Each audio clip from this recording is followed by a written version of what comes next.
ከመቼ ወዲህ ነው አንቺ እዚህ ጦር ላይ ዳይመንድ 5000 ዳሪ ይስ ምንም ሞገስ እንጫትሽ ምን የሚቆረቆረኝ አሁን አብሽ እኮ በጣም እየተመታሁ ነው።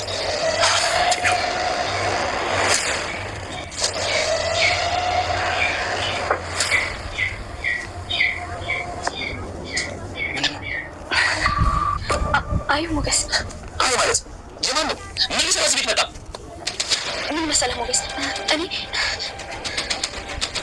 አላውቅም ወይ እየዋሸሽ ማህሌት ዝና ያገታትን ልጅ እንደምታስመልጣት ቃል ገብታላት ልብስ ምንም አያደርግልሽም ዝም ብለሽ ተከታይን በማለት ይዛት ተጉዛ እንግዲህ ወደ መኝታ ቤት ነበረ ያስገባቻት። እንዴት ከዝና መኝታ ክፍል ታስገብኛለሽ ስትላት ከዚህ ማምለጫ መንገድሽ ይሄ ብቻ ነው። ዝና እኔ ስላልጠየቀኝ እንጂ ቢጠይቀኝና ቢወደኝ ኖሮ እንዲያልለውም ነበረ። ሀብታም ነው፣ ስኬታማ ሰው ነው፣ አስፈሪ ሰው ነው። ስለዚህ ይሄን እድል አግኝተሽ ነው ወይ በማለት እንግዲህ ከሱ ጋር እንድትተኛ እየገፋፋቻት ነው የምትገኘው። ይቺ ምስኪን ልጅም ስኬት ማለት ሀብት አይደለም ስትላት ስኬት ማለት አለመራብ፣ አለመጠማት፣ አለመቸገር ነው። አንቺ የምታስቢው እንደ ኋላ ቀሮችና እንደ ጅሎች ነው በማለት ሀሳቧን አጣጥላባታለች።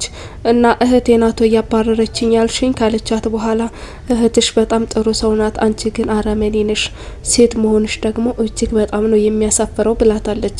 ሰላም ጤና ይስጥልኝ ምሳሌ ክፍል 111 ምን እንደሚመስል አብራችሁን ከቆያችሁ አጠር አድርጌ የማስቃኛችሁ ነው የሚሆነው። አብራችሁን ቆዩ።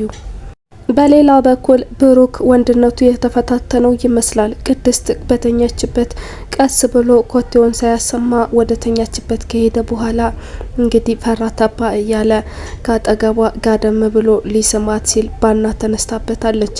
በድንጋጤ ደናደርሹ ይላታል። ነጋ እንዴ ስትለው ገና 4 ሰዓት ነው ብሏት እንግዲህ ምንም ነገር መናገር ሳይችል እየተርበተበተ ወጥቷል። ቅድስት በአንድ በኩል ብትደነግጥም በሌላ በኩል ደግሞ ደስ ያላት ትመስላለች። ፈገግታ ተሞልታ ነበረ። እንደውም ኧረ ድጋሚ እንዲመጣም ሳትመኝ የቀረች አይመስልም። ምክንያቱም በሩን ፈገግ እያለች ስታይ ነበረ። ምሳሌ ለዳጣ አንቺ ምን አይነት ሰው ነሽ ግን ውሃን አስተዋውቅሻለሁ ብለሽኝ ስታበቂ አሁን ለምንድነው የማትወስጂኝ ስትል እየወቀሰቻት ነው። ውሃ የዋህናት ካንቺ ጋር መግባባት አትችልም እና አንቺ ደግሞ በጣም ብልጥ ልጅ ነሽ። ስለዚህ ካልተግባባችሁ መተዋወቃችሁ ምንም ጥቅም የለውም ብዬ ነው ትላታለች። ታናሽሽ ናት ታላቅሽ ስትላት እኩያዬ አይደለችም ታናሽቱን ታላቄ ግን አላቅም ብላታለች።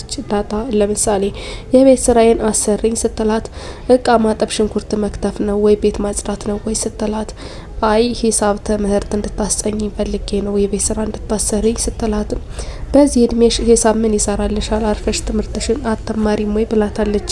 እና ብሩክና ዝና የት እንደሄዱ ስትጠይቃትም ምሳሌ ፖሊስ ጣቢያ ሄደዋል በማለት ስትመልስላት ዝና ወስዷቸው ነው እና ከዝና ጋር ተጋጭተው ነው። ስለዚህ እኔ ደግሞ ታስሮ ሳለ መትቼዋለሁ ወይኔ መግቢያ ምናምን እያለች ስታለቅስ ስና ስትርበተበት ነበረ። እየሮጠችም ወደ ኪችን ከገባች በኋላ ለቅድስት ለምን አትነግሪኝም? በሀዘናችሁም በደስታችሁም የምገኘው እኔ አይደለሁም ወይ?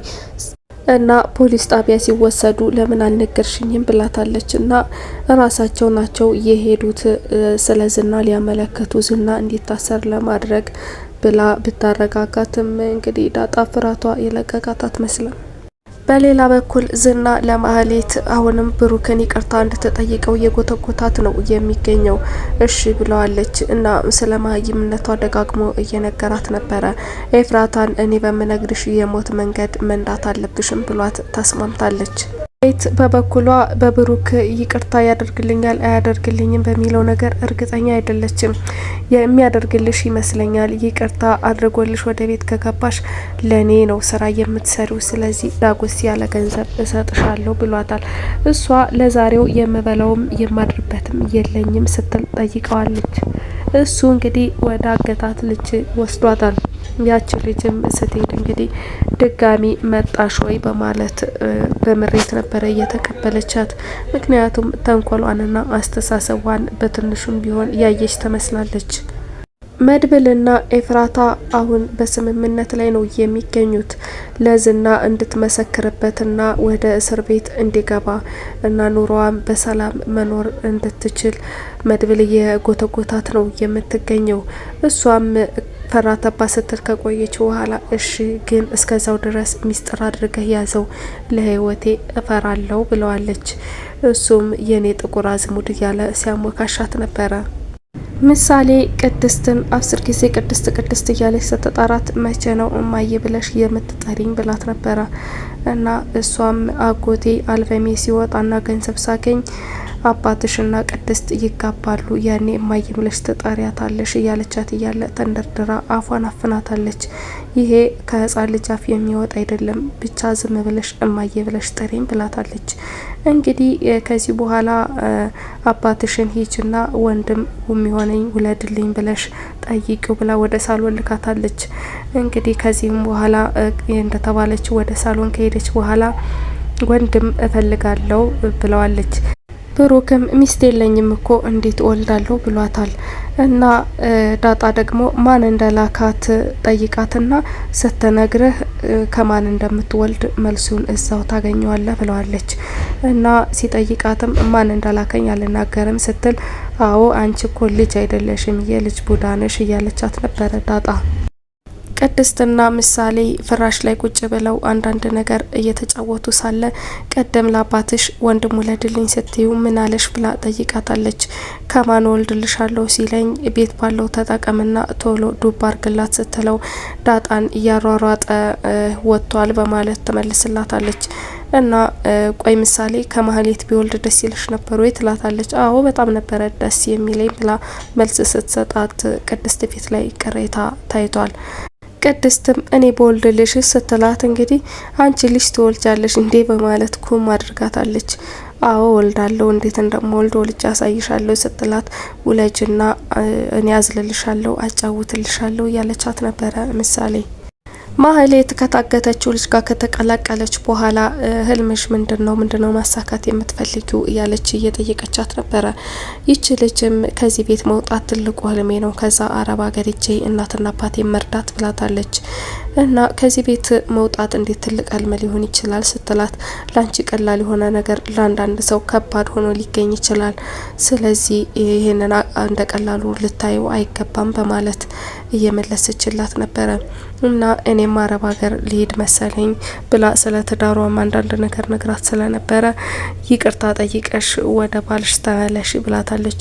ሁሉም ሰው በአንድነት እንዴት ይቅርታ ጠይቂው ሊለኝ ይችላል፣ በቀላሉ ይቅርታ የሚያደርግልኝ ይመስል እያለች ብዙም ደስተኛ አልሆነችም።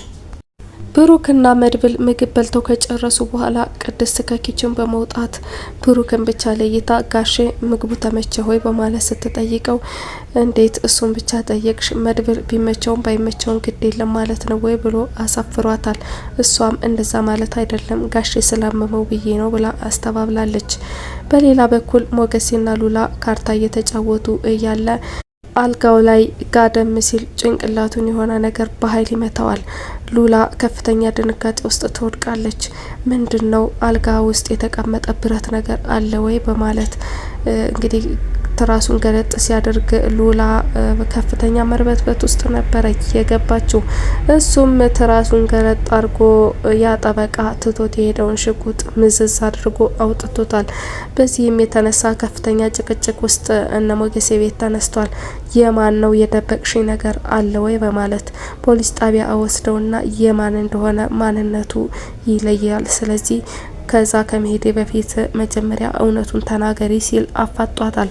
እሷም የማንም አይደለም፣ የምታስበው እንደምታስበው አይደለም፣ የሰው ነው። ያልተገቡና የተለያዩ መልሶችን በመቃበጠር ላይ ሳለች ቤታቸው ተንኳክቷል። እንግዳ የሆነ ስሜት ነበረ ሁለታቸውም ላይ የተነበበው። ሉላ ሩጣ በሩን ለመክፈት ስትቻኮል ወድቃለች። ሞገሴ ከፍተኛ ግራ መጋባት ውስጥ ገብቷል። ምሳሌ ክፍል 111 የተከታተላችሁትን ይመስል ነበረ። አብራችሁኝ ስለቆያችሁ እጅግ አድርጌ አመሰግናለሁ። ሰላም ቆዩልኝ።